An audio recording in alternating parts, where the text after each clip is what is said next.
dengan segala macam masalahnya. Untuk konsen aja nggak bisa, sana kemari bergerak terus, ya nggak bisa diam.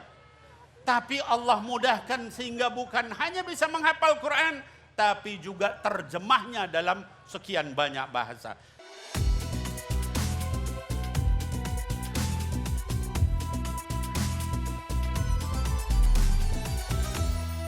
Bismillahirrahmanirrahim. Assalamualaikum warahmatullahi wabarakatuh. Waalaikumsalam warahmatullahi wabarakatuh.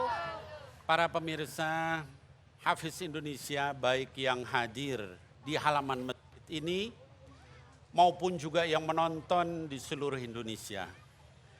Saya ingin berbagi, beberapa tahun yang lalu saya menjadi juri hafiz untuk Billy.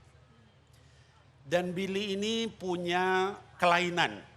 Kelainannya kalau tidak salah motorik disorder. Jadi beliau itu susah fokus. Jadi sambil ngobrol nanti dia bergerak ke sana kemari, ke sana kemari. Tapi Allah Subhanahu wa taala memberikan satu kelebihan yang tidak diberikan bahkan kepada orang-orang yang sehat, normal seperti kita. Apa kelebihannya? Anak-anakku sekalian, hadirin wal hadirat, salah satunya bukan hanya beliau ini hafal Quran 30 juz. Saya yakin di majelis ini dan juga di rumah itu banyak yang hafiz Quran 30 juz. Betul? Sini ada yang hafiz, acungkan tangannya. Belum, saya doakan mudah-mudahan hafiz Quran semua. Amin ya Allah. Bukan hanya dia ini hafiz Quran, tapi juga menguasai terjemah Quran dalam berbagai bahasa sampai kalau tidak salah sekitar 7 bahasa. Habib Yamin pernah ke sana ya? Saya yakin adik-adik sekalian, anak-anakku sekalian yang hafiz Quran, ini kalau diminta kayak tadi, ya, menerjemahkan Quran dalam bahasa Thailand, ada yang bisa? La ilaha illallah, Habib Nabil aja nggak bisa, ya. Ustazah Nabilah bisa nggak Ustaz?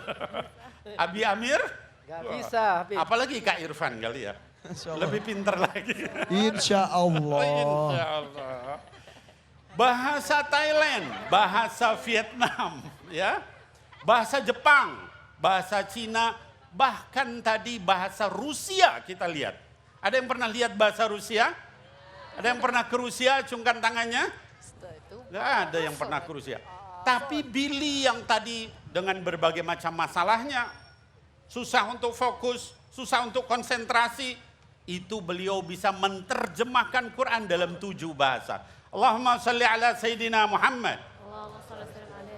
Hadirin wal hadirat, anak-anakku sekalian, di dalam Quran Allah katakan walaqad yassarnal Qur'ana lidzikri fahal mim muddakir. Diulang berkali-kali ayat itu.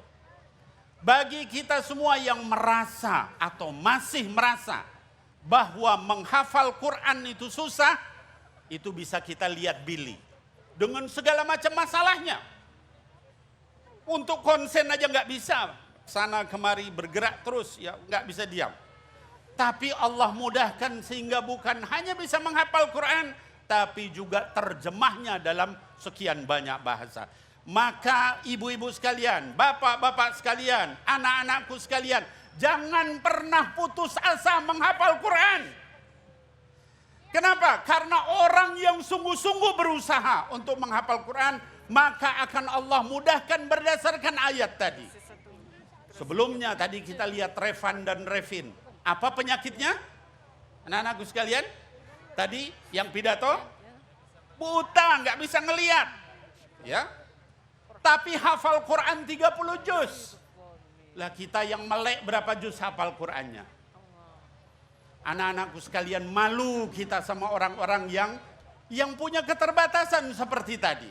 Ya, anakku Billy ini mungkin di dunia dihina sama orang. Wah, kamu nggak bisa diam, kamu nggak bisa fokus, kamu nggak bisa begini. Tapi nanti di akhirat beliau akan diberikan mahkota oleh Allah Subhanahu wa taala karena menghafal Quran dan juga mampu untuk terus-menerus menjaga Al-Quran. Hadirin wal hadirat, anak-anakku sekalian, kalau kita sebagai muslim, saya ulangi, kalau kita sebagai muslim, ini supaya kita tahu nih tentang ketinggian, keutamaan daripada menghafal Quran, membaca Quran. Kalau beriman kepada Quran itu, kepada kitabullah, termasuk di dalamnya Quran, itu rukun iman yang keberapa? Yang keberapa? Ada yang tahu? 3. Yang ke?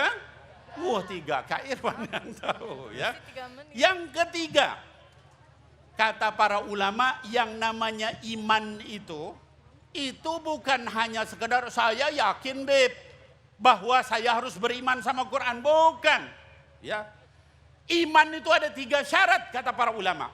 Yang pertama al-iqrarum bil lisan, diucapkan dengan lisan, ya, bahwa saya beriman kepada Quran, juga dibaca artinya. Yang kedua tasdiqun bil jaban, dibenarkan dalam hati, sungguh-sungguh kita cinta sama Al-Quran, kita juga berusaha untuk membaca dan menghafal.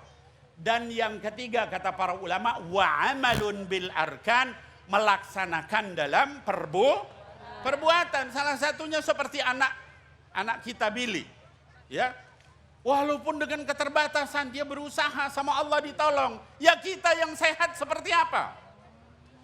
Yang pertama dia adalah rukun iman. Hati-hati nanti di akhirat kita ditanya sama Allah. Yang kedua, anak-anakku sekalian, adik-adikku sekalian, kaum muslimin muslimah dimanapun berada, dikatakan keutamaan membaca Quran itu bacanya aja. Belum lagi kita kalau ngapal, kalau paham, kalau melaksanakan, baca aja. Man qara'a min kitabillahi falahul hasanah. Barang siapa yang membaca Al-Quran itu, maka dia dapat pahala. Wal hasanatu bi'asri amthaliha. Dan pahalanya adalah 10 kali. La aqul alif lam mim harfun, bal alifu harfun, wa lamu harfun, wa mimu harfun. Kalau kita baca alif lam mim, itu 1 huruf 10 pahala. Kalau 1 ayat sudah berapa, 1 halaman sudah berapa, 1 juz sudah berapa, kalau 30 juz sudah berapa. Mudah-mudahan kita semua menjadi orang yang dimudahkan untuk menjadi hamalatul Quran, yang memikul Al-Quran, melaksanakan Al-Quran, menghafal Quran, dan juga membacanya. Amin ya Allah ya Rabbal alamin. Mumpung Ramadan kita berlatih terus. Wah, Ya. para ulama itu Mas Irfan, Yeay. bulan Ramadan khatamnya lebih dari sekali. Ada yang 3 kali, ada yang tiap 2 hari, ada yang tiap hari khatam Quran. Mudah-mudahan kita semua termasuk yang khatam Quran minimal sekali. Insya Allah. Nah, setelah yang satu ini di hadapan kita juga ada santri-santri yang sudah Di sini hafal ada alhamdulillah. santri Hafiz Indonesia. Betul, ada juga di belakang. Juz 29 dan juz 30 nanti akan ada wisudanya, ya.